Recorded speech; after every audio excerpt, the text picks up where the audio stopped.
എല്ലാവർക്കും നമസ്കാരം. നമ്മുടെ പോത്തൻസ് രസോയിലെ ഫസ്റ്റ് വീഡിയോ ആണ്. അപ്പോൾ അത് നമുക്കൊരു കേക്കിൽ തുടങ്ങാം. പെട്ടെന്ന് വീട്ടിൽ എങ്ങനെ ഒരു മഗ് കേക്ക് ഉണ്ടാക്കിയെടുക്കാം എന്ന് നമുക്ക് നോക്കാം. ഓവനോ ഒന്നുമില്ലാതെ ആവിയിൽ വേവിച്ചെടുക്കാൻ പറ്റുന്നതാണ്. ഇതിന് വളരെ കുറച്ച് എമൗണ്ടിൽ നമുക്ക് ഉണ്ടാക്കിയെടുക്കാനും പറ്റും. കുട്ടികൾക്കാണേലും പെട്ടെന്ന് ഉണ്ടാക്കിയെടുക്കാം. നമുക്ക് നോക്കാം ഇതിന് എന്തൊക്കെ വേണമെന്നും എത്ര അളവിൽ വേണമെന്നും നമുക്ക് നോക്കാം. 4 ടേബിൾ സ്പൂൺ മൈദയാണ് എടുക്കുന്നത്. ഈ സ്പൂൺ ഇല്ല എങ്കിൽ നമ്മുടെ വീട്ടിലുള്ള ഈ സ്പൂൺ വെച്ചെടുക്കണം. ഇത് വെച്ചെടുക്കുമ്പോഴേക്കും നമ്മൾ ഇങ്ങനെ കുമിച്ചെടുക്കണമെന്ന് മാത്രമേ ഉള്ളൂ. ഇതിലാകുമ്പോൾ നമ്മൾ വടിച്ചാണ് എടുക്കുന്നത്.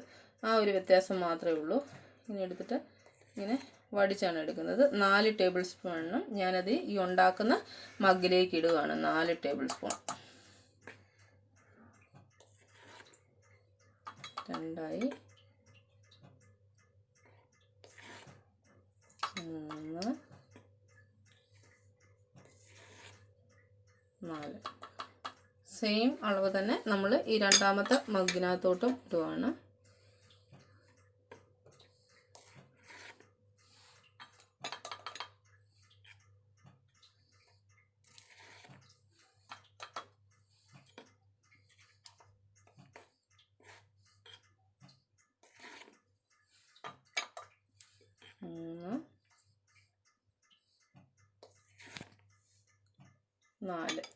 നാല് ടേബിൾ സ്പൂൺ മൈദ നമ്മൾ ഇതിലേക്ക് ഈ 2 മഗ്ഗിലേക്കും ഇട്ടിട്ടുണ്ട്. അപ്പോൾ ഇനി നമുക്ക് മൈദയുടെ ആവശ്യമില്ല. ഇനി നമുക്ക് ഇതിനകത്താണ് മിക്സിങ് മൊത്തം നടക്കാൻ പോകുന്നത്. അതിനുശേഷം നമ്മൾ ചെയ്യേണ്ടത് 4 ടേബിൾ സ്പൂൺ മിൽക്കാണ് ഇതിലോട്ട് ഒഴിക്കുന്നത്. പാല് നമുക്ക് 4 ടേബിൾ സ്പൂൺ എടുക്കണം. പാല് എടുക്കുമ്പോൾ ഒരു കാരണവശാലും തണുത്ത പാലെടുക്കരുത്. റൂം ടെമ്പറേച്ചറുള്ള പാലായിരിക്കണം. അത് തിളപ്പിച്ച പാലാണെങ്കിലും തണുത്തതായിരിക്കണം. അതുപോലെ തന്നെ തിളപ്പിക്കാത്ത പാലാണെങ്കിലും റൂം ടെമ്പറേച്ചറുള്ള പാലായിരിക്കണം. അപ്പോൾ അതും 4 ടേബിൾ സ്പൂൺ. അപ്പോൾ 4 ടേബിൾ സ്പൂൺ മൈദയ്ക്ക് നമ്മൾ 4 ടേബിൾ സ്പൂൺ തന്നെ പാലും ഒഴിക്കുകയാണ്.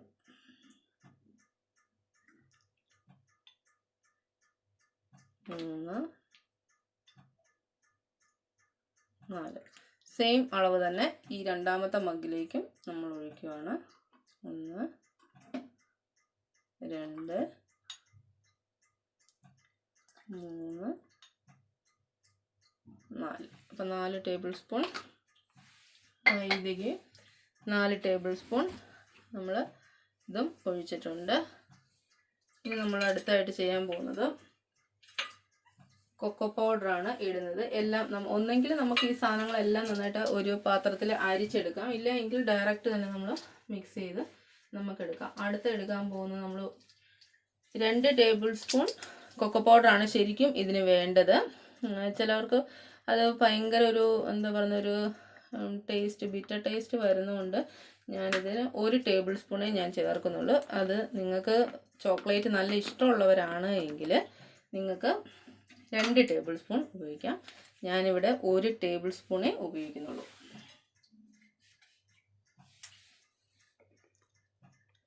അതും എടുക്കുമ്പം എപ്പോഴും മെഷർമെൻറ്റ് എടുക്കുമ്പോഴേക്കും നമ്മളത് നന്നായിട്ട് കറക്റ്റ് വടിച്ച് എടുക്കണം.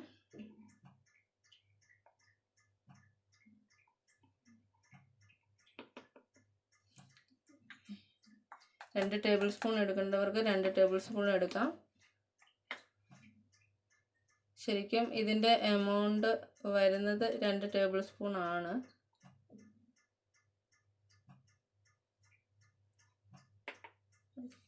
ഇതിനകത്തോട്ടും ഞാൻ 1 ടേബിൾ സ്പൂൺ ഇട്ടിട്ടുള്ളൂ.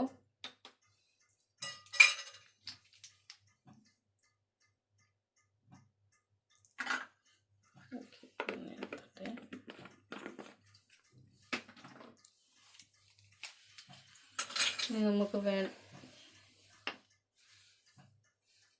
അടുത്ത് നമുക്ക് വേണ്ടത് ഇതിന് മധുരം വേണമല്ലോ. അപ്പോൾ നമുക്ക് എന്താ വേണ്ട, പഞ്ചസാര വേണം. പഞ്ചസാര എടുക്കുന്നത് നമ്മളിതിന് 2 ടേബിൾ സ്പൂൺ പഞ്ചസാരയാണ് വേണ്ടത്. ഓർത്തിരിക്കാനായിട്ട് എളുപ്പമാണ്. അപ്പോൾ നമുക്ക് 2 ടേബിൾ സ്പൂൺ പഞ്ചസാര. നിങ്ങളുടെ പഞ്ചസാര നിങ്ങൾക്ക് പൊടിച്ചെടുക്കണമെങ്കിൽ പൊടിച്ചെടുക്കാം. ഇല്ലെങ്കിൽ ഇതേപോലെ ഒന്ന് പെട്ടെന്ന് മിക്സ് ചെയ്തെടുത്താൽ മതി. 1, 2,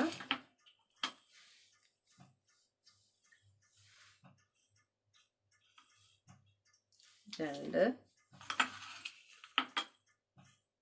സെയിം ഈ കപ്പിലും 1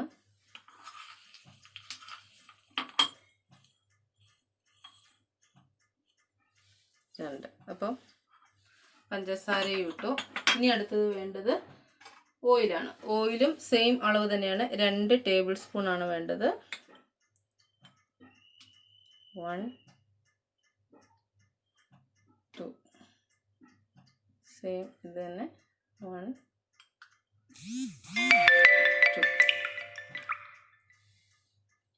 2 2 ടേബിൾ സ്പൂൺ ഇട്ടു.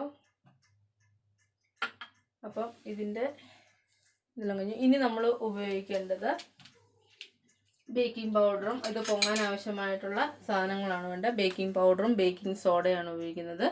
ബേക്കിംഗ് പൗഡർ വളരെ നമ്മൾ ചെറിയൊരു കപ്പ് കേക്കല്ലേ ഉണ്ടാക്കുന്നത്. അപ്പോൾ സാധാരണ കേക്കിൻ്റെ അത്രയും സാധനങ്ങളൊന്നും വേണ്ട. വേണ്ടത് 1/8 ആണ് ഞാൻ ഉപയോഗിക്കുന്നത്. ഇതിൻ്റെയാണ്, വിക്ഫീൽഡിൻ്റെ ആണ്. 1/8. അപ്പോൾ എന്ത് സാധനം എടുക്കുമ്പോഴും ഇങ്ങനെ നമ്മളൊന്ന് വടിച്ചെടുക്കണം. അതും ഇതിനകത്തോട്ട് ഇടുകയാണ് 2.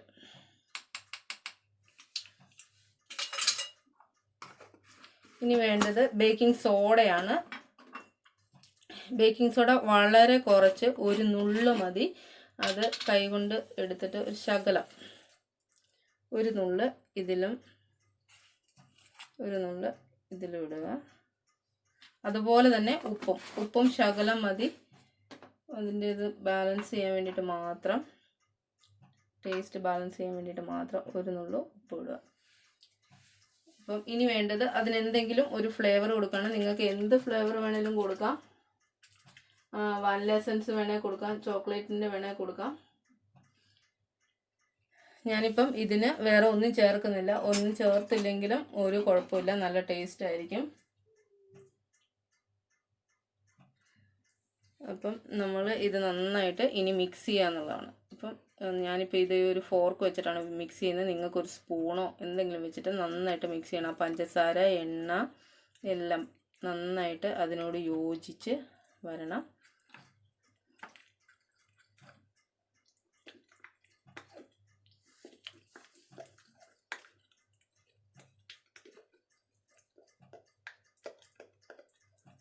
ഇതിൽ ശരിക്കും എഗ്ഗ് ഇട്ടും നമുക്ക് ഉണ്ടാക്കാം.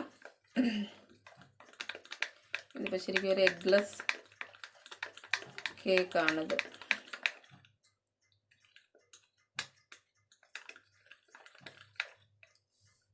എനിക്ക് 2 മിക്സ് ആയിട്ടുണ്ട്. നിങ്ങൾ നന്നായിട്ട് മിക്സ് ചെയ്യുക. അതിൻ്റെ പഞ്ചസാര കാണും. ഇല്ലെങ്കിൽ നിങ്ങൾ പഞ്ചസാര പൊടിച്ച് വെച്ചിരുന്നാലും മതി കേട്ടോ. അതാകുമ്പോൾ പെട്ടെന്ന് നമുക്ക് മിക്സ് ചെയ്തെടുക്കാൻ പറ്റും.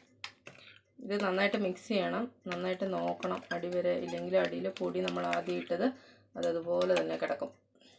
ഈ 2-3 പ്രാവശ്യം ഇങ്ങനെ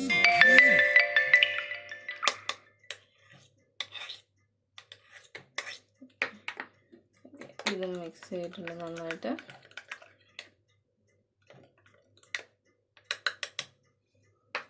അപ്പോൾ ഇത് രണ്ടും നമ്മുടെ ബേക്ക് ചെയ്യാനായിട്ട് റെഡി ആയിട്ടുണ്ട്. അപ്പോൾ നമുക്കിത് രണ്ടും നമ്മൾ ആവിയിലാണ് വേവിച്ചെടുക്കാൻ പോണേ. ഇനി ആവിയിൽ വേവിച്ചെടുക്കാൻ പോകുന്നത് ഞാൻ ഈ പാത്രത്തിലാണ് വേവിക്കുന്നത്. നിങ്ങൾക്ക് അത് നമ്മുടെ ഇഡലി പാത്രത്തിൽ വെച്ച് നമുക്ക് ചെയ്യാം. അപ്പം ആദ്യം നമ്മൾ ഗ്യാസ് ഞാൻ കത്തിച്ചിട്ടുണ്ട്. അതിലേക്ക് നമുക്ക് ആവിയിൽ വേവിച്ചെടുക്കില്ല. അപ്പം വെള്ളത്തിൻ്റെ ഇത് വേണം. അപ്പം ഞാൻ ഈ ഒരു വലിയ ഗ്ലാസ്സിന് 1 ഗ്ലാസ് വെള്ളമാണ് ഉപയോഗിക്കുന്നത്, ഒഴിക്കുകയാണ്. ഇനി നമുക്കതിൽ ഡയറക്റ്റ് എന്തായാലും വെക്കാൻ പറ്റത്തില്ല. അപ്പം അതിലെന്തെങ്കിലും അകത്തൊരു സാധനം വെക്കണം. അപ്പം ഞാൻ വെക്കുന്നത് ഇഡലി തട്ടിൻ്റെ ഈ ഒരു പാത്രമാണ്. ഇത് എല്ലാവരുടെയും വീട്ടിൽ കാണുമല്ലോ. അപ്പം നമുക്ക് ഇതിനകത്ത് വെക്കാം. ഇഡലി പാത്രത്തിലാകുമ്പോൾ നിങ്ങൾക്ക് അതിലോട്ട് നടുക്കായിട്ട് വെക്കുകയും ചെയ്യാം. എനിക്ക് ഇതിലായതുകൊണ്ട് ഇത് വലിയ പാത്രം ആയതുകൊണ്ട് ഞാനിത് അകത്തേക്ക് ഇടുക. ഓക്കെ, വെച്ചു. ഇനി നമ്മൾ ചെയ്യേണ്ട പണി ഒന്ന് തിളക്കട്ടെ. ഒന്ന് തിള വന്നു കഴിയുമ്പം നമ്മൾ ചെയ്യേണ്ടത് എന്നാന്നുണ്ടെങ്കിൽ സിമ്മിലിടുക. ഒരു കാരണവശാലും കൂട്ടി വെക്കരുത്. കൂട്ടി വെച്ചാൽ നമ്മുടെ ആ കുറച്ച് വെള്ളത്തിലല്ലേ നമ്മൾ വെക്കുന്നത്. ഒത്തിരി വെള്ളം വെച്ച് കഴിഞ്ഞാൽ അത് തിളച്ച് ആ കപ്പിനകത്തോട്ട് മൊത്തം വിടും. അപ്പം നമ്മുടെ കേക്ക് മൊത്തം വളരെ ഇതായിട്ട് പോകും, വെറ്റായിട്ട് നനഞ്ഞു പോകും. അത് കാരണം ഒരു കാരണവശാലും ഒത്തിരി വെള്ളം വെക്കരുത്. എന്നാൽ കരിഞ്ഞു പോവുകയും ചെയ്യരുത്. ആ ഒരു കണക്കിന് നമ്മൾ വെക്കണം. അതുപോലെ തന്നെ തീ ഒരു കാരണവശാലും കൂട്ടി വെക്കരുത്. വെള്ളം ഒന്ന് ചൂടായി വന്നിട്ടുണ്ട്. അപ്പം നമ്മൾ ചെയ്യുന്നത്, ഞാൻ ഈ കപ്പ് എടുത്തങ്ങ് വെക്കുകയാണ്, മഗ് വെക്കുകയാണ്. അകത്തേക്ക് വെച്ചു ഒന്ന്. നിങ്ങൾക്ക് ഇതുപോലെ എത്ര എണ്ണം വേണേലും ഉണ്ടാക്കാം കേട്ടോ. ഞാനിപ്പോൾ 2 എണ്ണേ ഉണ്ടാക്കുന്നുള്ളൂ. ഇതും അതിനകത്തോട്ട് വെച്ചു, 2 എണ്ണവും വെച്ചു. ഇനി ഞാൻ ചെയ്യുന്നത്, ഇത് ഇങ്ങനെ ഡയറക്റ്റ് വെച്ച് കഴിഞ്ഞാൽ ഇതിൻ്റെ ആവി തട്ടി നേരെ വെള്ളം അതിനകത്തോട്ട് വീണ് പോകും. അപ്പം നമ്മുടെ കേക്ക് വീണ്ടും നനഞ്ഞു പോകും. അതുകൊണ്ട് ചെയ്യേണ്ട പണി, നമ്മുടെ വീട്ടിൽ എന്തെങ്കിലും ഒരു ടവലോ അല്ലെങ്കിൽ ഒരു നല്ല തോർത്തോ എന്ത് തന്നെ ആയിക്കോട്ടെ, അത് നമ്മൾ ഇതിൽ വെച്ചൊന്ന് ഇങ്ങനെ ഒന്ന് കവർ ചെയ്യണം. ജസ്റ്റ് ഒന്ന് കവർ ചെയ്താൽ മതി. ഇങ്ങനെ ഒന്ന് കവർ ചെയ്തിട്ട്, അപ്പം കൂടുതൽ വെള്ളം തട്ടുന്നതാണെങ്കിൽ ഇതിൻ്റെ ഒരു ഇതുകൊണ്ട്, തുണിയുടെ ഇതുകൊണ്ട് ഒത്തിരി അങ്ങ് അതിലേക്ക് വീഴത്തില്ല, ഇതിലങ്ങ് പിടിച്ചിരിക്കും. ഓക്കെ, ഇനി ചെയ്യേണ്ട പണി, ഇത് ഞാനിങ്ങനെ അടയ്ക്കുകയാണ്. നിങ്ങൾ ഇഡലി പാത്രത്തിലാണെങ്കിൽ നിങ്ങൾക്ക് ഒരു പ്രശ്നം വരത്തില്ല. അതിൻ്റെ മുകളിൽ ഒരു തുണി ഇങ്ങനെ ഇട്ട്, ഒരു തോർത്തോ എന്തെങ്കിലും ഒരു നല്ല ക്ലീൻ ആയിട്ടുള്ള ഒരു തുണി ഇടണമെന്നേ ഉള്ളൂ. തുണി നന്നായിട്ട് ഫോൾഡ് ചെയ്ത് മുകളിലോട്ട് വെക്കണം. ഒരു കാരണവശാലും താഴത്തോട്ട് കിടക്കരുത്, കാരണം തീ പിടിക്കും. അപ്പം ഇത് നന്നായിട്ട് അടച്ചു. ഇനി നമ്മൾ ചെയ്യേണ്ടത്, വളരെ സിമ്മിലേ വെക്കാവുള്ളൂ, ഒരു കാരണവശാലും കൂട്ടി വെക്കരുത്. അപ്പം ഞാനിത് സിമ്മിൽ വെച്ചു. ഇനി കറക്റ്റ് 20 മിനിറ്റ് ആണ്, അല്ലെങ്കിൽ 25 മിനിറ്റ്. ഒരു കാരണവശാലും നിങ്ങൾ 20 മിനിറ്റിന് മുന്നേ തുറന്ന് നോക്കരുത്. കേക്ക് ആ പൊങ്ങിയിരിക്കുന്നത് നിങ്ങൾ നോക്കുമ്പോൾ പൊങ്ങിയിരിപ്പുണ്ടായിരിക്കും, പക്ഷെ നമ്മളത് പൊക്കി എടുത്ത് കഴിയുമ്പോഴേക്കും പെട്ടെന്ന് അങ്ങ് താന്നു പോകും. അതുകൊണ്ട് നമുക്ക് 20 മിനിറ്റ് വെയിറ്റ് ചെയ്യാം. 20 മിനിറ്റ് കഴിഞ്ഞ് നമ്മുടെ കേക്ക് എന്തായിരിക്കും എന്ന് നമുക്കൊന്ന് നോക്കാം. ഓക്കെ, 20 മിനിറ്റ് ആയിട്ടുണ്ട്. നമുക്കിത് തുറന്ന് നോക്കാം. തുറക്കാണ്, നല്ല ആവിയുണ്ട്. സൂക്ഷിച്ചോണം, ഇത് നല്ല തുണി നന്നായിട്ട് നനഞ്ഞിരിക്കുന്നതാണല്ലോ. ഓക്കെ, അപ്പം നമുക്ക് എന്തെങ്കിലും വെച്ചതൊന്ന് കുത്തി നോക്കണം വെന്തിട്ടുണ്ടോ ഇല്ലെന്ന്. ഇല്ല എങ്കിൽ നമ്മൾ ഒരു 5 മിനിറ്റും കൂടെ വെക്കണം. അപ്പം ഞാൻ ചെയ്ത് നോക്കുമ്പോൾ ഞാനൊരു ഇത് വെച്ചാണ് കുത്തി നോക്കുന്നത്. നിങ്ങൾക്ക് എന്തെങ്കിലും വെച്ച് ഒന്ന് നോക്കിയാൽ മതി. ഒന്ന് കുത്തി നോക്കുക. അതിൽ ഒത്തിരി നനവുണ്ട് എങ്കിൽ അത് വെന്തിട്ടില്ല. ഇപ്പോൾ ഇത് നന്നായിട്ടാണ് വന്നിരിക്കുന്നത്, ഇത് വെന്തിട്ടുണ്ട്. അടുത്തത് നമുക്കൊന്ന് നോക്കാം. ഇതും നന്നായിട്ട് വന്നിട്ടുണ്ട്. അപ്പോൾ ഇത് രണ്ടും വെന്തിട്ടുണ്ട്. ഇനി നിങ്ങൾ എടുക്കുമ്പോൾ ഇത് നല്ലപോലെ നനഞ്ഞ് അതിൽ മൊത്തം അത് ചോക്ലേറ്റ് അങ്ങ് പിടിച്ചിരിക്കുകയാണ് എങ്കിൽ നിങ്ങൾ വേറെ ഒന്നും ചെയ്യേണ്ട, ഒന്നും കൂടെ മൂടി വെച്ചാൽ മതി. ഇപ്പം നമ്മുടെ വെന്തിട്ടുണ്ട്, അതുകൊണ്ട് ഞാൻ തീ ഓഫ് ചെയ്തിട്ട് ഇത് എടുക്കാൻ പോവാണ്. പിള്ളേരാണ് എടുക്കുന്നതെങ്കിൽ വളരെ ശ്രദ്ധിക്കണം, നല്ല ചൂടായിട്ടാണ് ഇരിക്കുന്നത്, കൈ പൊള്ളും.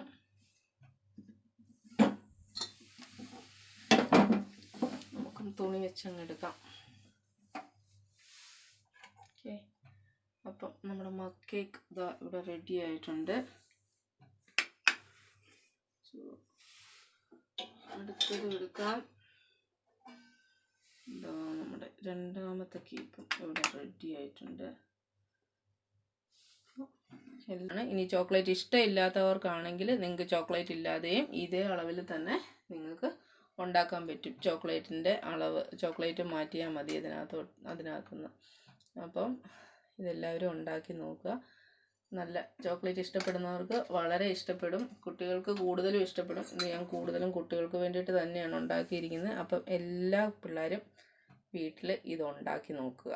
നിങ്ങളുടെ ലോക്ക്ഡൗൺ പീരീഡുകൾ നന്നായിട്ട് വരട്ടെ.